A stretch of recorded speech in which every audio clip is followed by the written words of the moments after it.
Haunting at the end part 34 chapter 28 the shadow.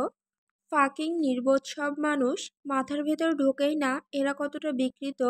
আমি ঠিক সময়ে এখানে এসে পৌঁছালাম আর দেখলাম মার্ক এক পুতুলের মতো সাজা মেয়েটাকে হাঁ করে তাকিয়ে দেখছে, যখন তার স্ত্রী ক্যালেরিয়ে ঠিক তার পাশেই বসে আছে আর সে ওই কিশোরীকে চোখ দিয়ে ধর্ষণ করছে।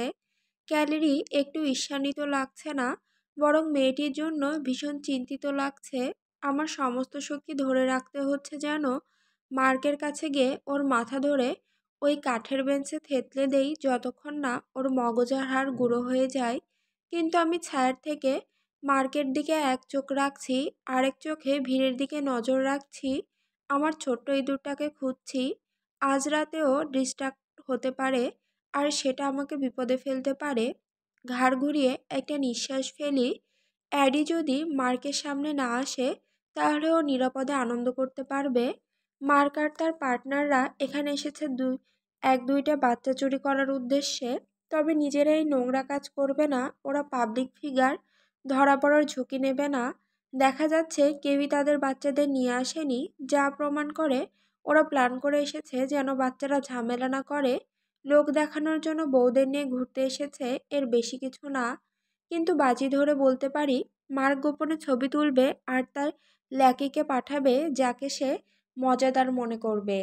আজ রাতে আমার লক্ষ্য হলো কোনো অপহরণ যেন সফল না হয়।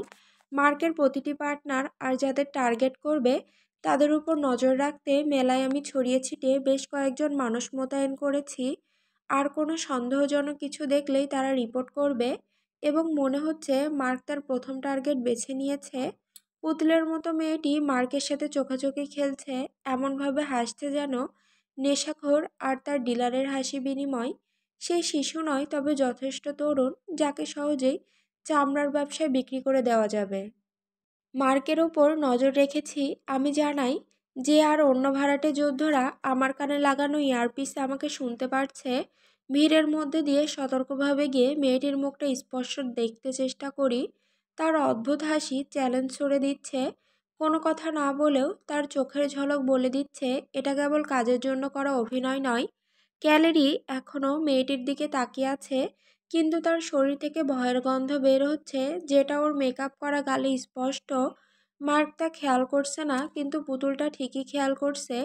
মেয়েটি বেঞ্চ থেকে লাফিয়ে নেমে মার্ককে উইং করে এবং অ্যানি প্লে হাউস নামে ভুতুড়ে বাড়ির দিকে দৌড়ে যায়। মার্ক তার দিকেই তাকিয়ে থাকে, তার পাছার দিকে চোখ সাটিয়ে রাখে আর তার শুকনো ঠোঁট চাটে। এরপর সে পকেট থেকে ফোন বের করে কল করে। আমি চোখ শুরু করে এক চোখে মার্কের দিকে, আরেক চোখে পুতুলের দিকে তাকাই, যে অ্যানি প্লে হাউসের ভেতরে ঢুকে গেছে। মার্ক মাত্র 1 মিনিট কথা বলে ফোন রেখে দেয় এবং ক্যালেরির দিকে ঘুরে তাকায়। তার স্ত্রী সামান্য মাথা নাড়ে। ক্যালেরি কি জানে তা আমার অজানা। মার্ক তার বেশিরভাগ কাজ গোপন রাখে, তবে অনুমান করি তার স্ত্রী পুরোপুরি অজানা নয়। এরপর ভুতুড়ে বাড়িগুলো জীবন্ত হয়ে ওঠে, জানালা থেকে আলো ঝলকায়, ভয়ের সঙ্গীত বাতাসে ভেসে আসে আর মানুষের চিৎকারের সাথে মিশে যায়। রঙিন ধোঁয়া মাঠের উপরে ভেসে বেড়াতে বেড়াতে ভেতরে ঢুকে যায়। মানুষ দলে দলে ভুতুড়ে বাড়ির দিকে যেতে শুরু করে। তালা লাগানো দরজার বাইরে লাইন তৈরি হয়। মার্ক ক্যালেরি এর হাত ধরে টেনে তোলে আর দ্রুত হাঁটতে হাঁটতে অ্যানি প্লে হাউসের দিকে চলে যায়। আর মার্কের পেছনে ভিড়ের মধ্য দিয়ে তার পার্টনার জ্যাক মিলার আর রবার্ট এগিয়ে আসে। ভাই, এ যে কাণ্ড! 4 জনের ওপর নজর রাখছি। আমি ধীরে বলি, লোকেশন। যে জানতে চায় পেছনে কিবোর্ড ক্লিকের শব্দ শোনা যায়। এই পার্কের মালিক নিরাপত্তায় বিশ্বাসী নয়, কোনো ক্যামেরা নেই, তাই যে ড্রোন দিয়ে কার্নিভালের ওপরে নজর রাখছে, তবে কোনো বাড়ির ভেতরে গেলে ধরা পড়ে যাবে, তাই অপহরণের চেষ্টা হলে ড্রোনে ধরা পড়বে। অ্যানি প্লে হাউস প্রয়োজনে জানিও, বাটন বলে, আর তার গভীর গলার স্বর অন্যদের থেকে আলাদা করে চেনা যায়। আমি কিছু বলার জন্য মুখ খুলতে যাচ্ছি, ঠিক তখনই দেখি দারুচিনি রঙের চুলের এক ঝলক, যে ইতিমধ্যে অ্যানি প্লে হাউসের লাইনে দাঁড়িয়ে আছে। আমার সর্বনাশ! এই পুতুল মেয়েটা বোধহয় ঈশ্বরের সাথে ষড়যন্ত্র করেছে, কারণ একমাত্র দৈব হস্তক্ষেপেই জেড, দায়া আর এরা সবাই একসাথে এখানে জড়ো হতে পারে। মার্ক যখন লাইনে দাঁড়িয়ে থাকা অ্যাডির কাঁধে হাত রাখে, সেটা দেখা মাত্র আমার পেটের ভেতরটা একেবারে খালি হয়ে যায়। মার্ক আর তার সহকর্মীরা ঠিক অ্যাডির পেছনেই দাঁড়িয়েছিল, আর মার্কের চোখ অ্যাডি আর ডায়ের পাছায় পড়তে 5 সেকেন্ডও সময় লাগেনি। তার চোখ টেনে তাদের মুখের দিকে নিতে বেশ কষ্ট করতে হয়েছে। তারপর বুঝেছে ওর সামনে কারা দাঁড়িয়ে আছে। অ্যারি ঘুরে তাকায়, তার চোখে অবাক ভাব ফুটে ওঠে, তারপর একটা জোর করে হাসি আর অতিরিক্ত উদ্দীপনা দেখানোর চেষ্টা করে। যদিও ক্রাইপেট কিপার টাইপের একটা বিকৃত বুড়োকে পেছনে পেয়ে সে বিরক্ত। দায়া মার্ককে উপরে নিচে একবার দেখে, তার ঠোঁটে বিনয়ী হাসি থাকলেও চোখে বিরক্তিকর ঝলক। আমি কয়েক মিনিট ধরে তাদের কথাবার্তা দেখি। মার্ক তার স্বভাবসিদ্ধ গর্বিত ভঙ্গিতে সহকর্মীদের সাথে তাদের পরিচয় করিয়ে দিচ্ছে। এখন আমি এদিকে এত ভালো চিনি যে বুঝতে পারি তার চুলের গোড়ায় ঘাম জমে উঠছে। নিশ্চিত মার্ক জানতে চেয়েছে আমি কোথায়। আমি শুধু জানতে চাই অ্যাডি কি উত্তর দিয়েছে। এই পুরো পরিস্থিতি আমার গা টাইট করে দিচ্ছে। আমি ওখানে গিয়ে তাণ্ডব বাঁধাতে প্রস্তুত হচ্ছি। আজ রাতে আমি অ্যাডিকে একটু স্পেস দিতে চেয়েছিলাম, কিন্তু সেটা আর সম্ভব নয়। এখন 4জন শিকারী যখন ওর সাথে ওই ভুতুড়ে বাড়িতে ঢুকতে যাচ্ছে, অ্যাডি আর ওর বন্ধুর বাড়ি ফেরার সম্ভাবনা খুব কম। অবশ্য আমি এখানে না থাকলে মার্ক আমাকে পছন্দ করে, কিন্তু সম্মান করে না, অন্তত সোসাইটির থেকে বেশি নয়। আর তার বন্ধুরা যখন 2জন সুন্দরী মেয়েকে কোনো অচেনা ভ্যানে তুলবে, তখন তারা আমাকে নিয়ে ভাববেও না। তখন তাদের মাথায় থাকবে শুধু যৌনতা আর টাকা। আমি সোজা মার্কের দিকে এগোতে থাকি। পথে এক ছেলেকে ধাক্কা দেই যে টার্নিং বেডে পুড়ে পুড়ে ফরটেইন অফ ইয়র্থ খুঁজে বেড়াচ্ছে। কোনো মানে হয় না, কিন্তু ছেলেটা বোধহয় বুদ্ধিহীন, কারণ সে আমাকে আসতে দেখে সরতে চায় না। ফলে সে মাটিতে পড়ে যায়, আর আমি গালাগাল শুনতে শুনতে এগিয়ে যাই। আমি পৌঁছানোর আগেই অ্যাডি আর ডায়াকে ভেতরে ঢুকিয়ে দেওয়া হয়। মার্ক আর তার বন্ধুরা বাইরে থেকে যায়। এই বাড়িগুলোতে ভিড় এড়ানোর জন্য মানুষ ঢোকানোর সীমা থাকে, বিশেষ করে যখন মানুষ দৌড়ায় তখন তাদের জায়গা দরকার।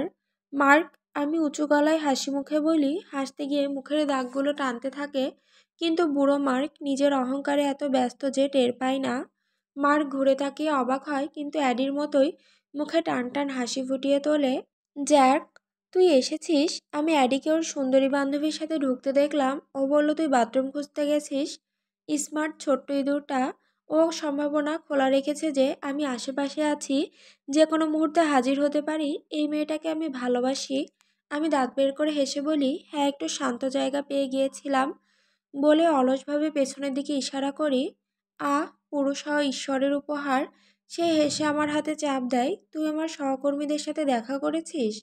আমি তাড়াহুড়ো করে সৌজন্য বিনিময় করি, কিন্তু অস্থিরতা লুকায় না। এক কর্মী দরজা খুলে আমাকে ঢোকার জন্য দাঁড়িয়ে আছে। আমি কি আগে ঢুকে যেতে পারি? অ্যাডির সাথে দেখা করতে চাই। মার্ক হাত নাড়িয়ে ঢোকার অনুমতি দেয়। তার ঠোঁট টান টান হয়ে আসে। পেছন থেকে কেউ চিৎকার করে ওঠে দেখে আমি লাইনে কাটছি। মার্ক কিছু বলার আগে দরজা বন্ধ হয়ে যায়। এই বাড়িতে ঢুকতেই মনে হলো অন্য এক দানবের জগতে পা রাখলাম। চারপাশে গোলাপি রঙের বিভীষিকাময় পরিবেশ দেখে গা কেমন যেন হয়ে যায়। এটা কি পাগলামি? আমি ফিসফিস করে বলি। কিছুক্ষণের জন্য এই দৃষ্টিকটুর কারণে বিভ্রান্ত হয়ে যাই। যদি অ্যাডি আর আমার একটা মেয়ে হয়, আশা করি ওর বুদ্ধি থাকবে আর কালো পছন্দ করবে। সব গোলাপি দেখে চোখ কুকিয়ে আসে, মনে হচ্ছে বার্নি এখানে এসে হাগর করেছে। হায় ঈশ্বর! আমার চোখের কোণ দিয়ে অ্যাডির বাদামি চুলের ঝলক দেখি। চোখ ঘুরিয়ে তাকাতেই দেখি সে এক কোণার পেছনে অদৃশ্য হয়ে যাচ্ছে। এক দানব তার পেছনে ছুটছে। তাদের চিৎকারে ধোঁয়ার ভরা বাতাস মুখরিত হয়ে ওঠে। আমার মুখে হাসি ফুটে ওঠে। একটু স্বাদ পেলাম। পরে ওকে যেভাবে চিৎকার করাবো তার। আমার পা স্বয়ংক্রিয়ভাবে ওর পেছনে যেতে থাকে। পেছনের দরজা খোলার শব্দ হয়।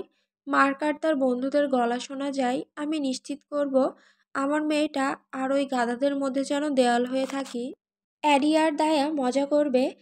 আসল দানবদের থেকে বিরক্ত না হয়ে ওরা যখন দৌড়ে সিঁড়ি বেয়ে উঠে যায়, হাসি আর চিৎকারের মধ্যে তাদের দেহ মিশে যায়। আমি তাদের দৃষ্টির বাইরে হারিয়ে ফেলি। আমি সিঁড়ি বেয়ে উঠে যাই। তাদের চিৎকার প্রথম দরজার পেছন থেকে শোনা যায়। আমি হলওয়ের দিকে তাকাই। এখানে দরজা এত বেশি যে বাস্তবে সম্ভব নয়। কিছু দরজা নকল, মানে ওরা বের হলে অন্য কোনো রুমে বের হতে পারে। এমনকি ওরা আবার এই হলওয়েতে ফিরে নাও আসতে পারে যদি রুমগুলো ভেতরে সংযুক্ত থাকে।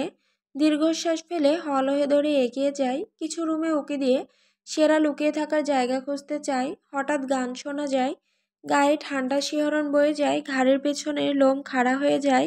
এটা হান্টেড হাউজের অংশ হতে পারে, কিন্তু মনের ভেতর কিছু একটা সতর্ক করছে, বিপদের আভাস দিচ্ছে।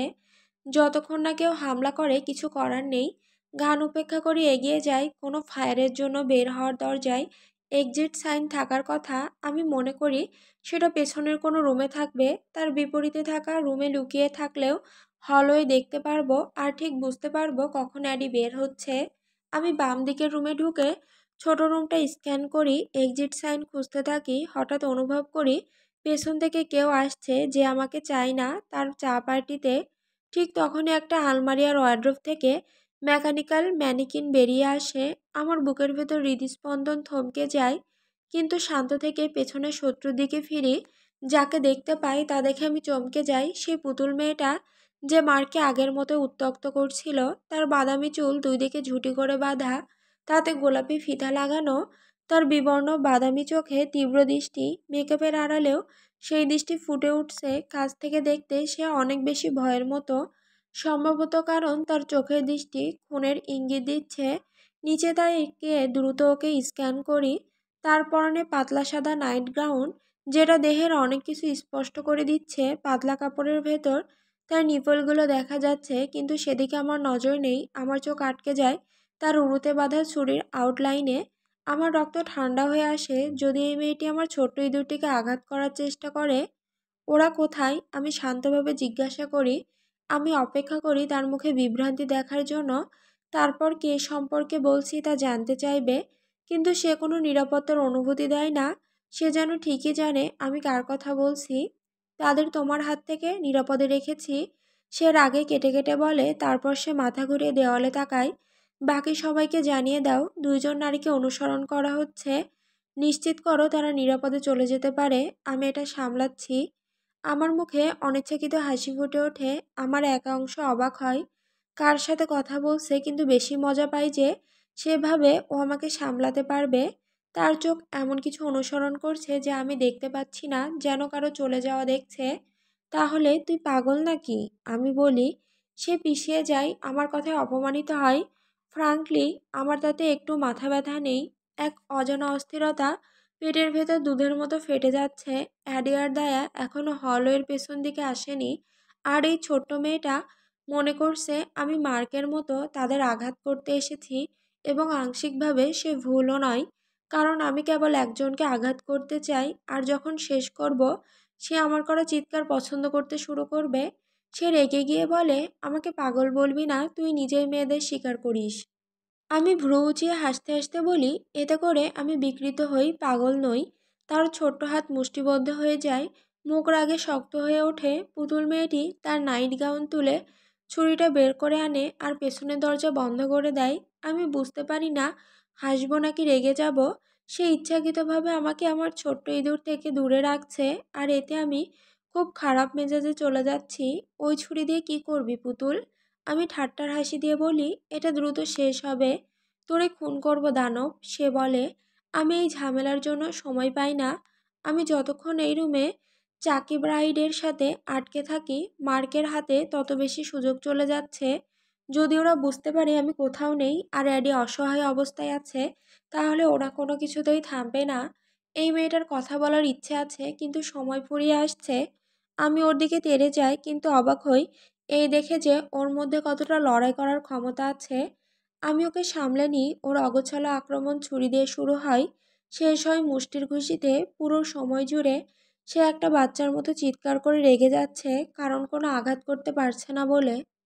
আমি ওর মুখে হতাশার ছাপ দেখতে পাই, ঠিক যেমন আমি ওকে আটকাতে চাই আর ও আমাকে থামাতে চায়।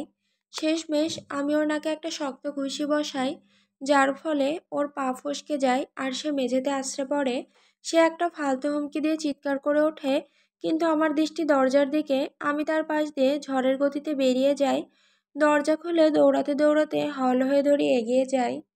জ্যাকেল যে পেছনে থেকে চিৎকার করে ওঠে, কিন্তু আমি পাত্তা দেই না। আমি জানি না সে কার সাথে কথা বলছে, আর আমার কেয়ারও নেই। আমি হঠাৎ থেমে যাই যখন বাম দিকে তাকিয়ে দেখি রাতের সেই চারজন পুরুষ এক রুমে গাদাগাদি করে দাঁড়িয়ে আছে। আমি স্বস্তির নিঃশ্বাস ফেলি। একটুখানি চাপা উৎকণ্ঠা কমে যায়, কারণ অ্যাডি যে কে ফাঁদে ফেলতে এখন ওরা সক্ষম হয়নি।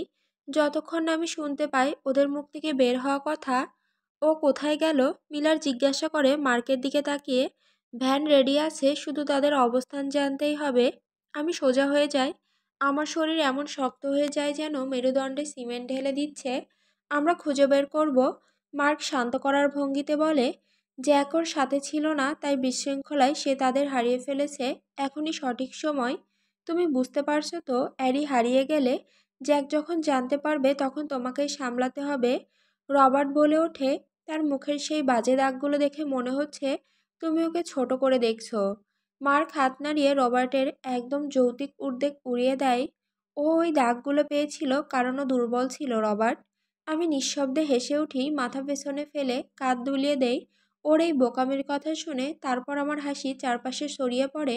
এই ছোট্ট রুমে ভয়ের শব্দের সাথে মিশে গিয়ে গম্ভীর হয়ে ওঠে।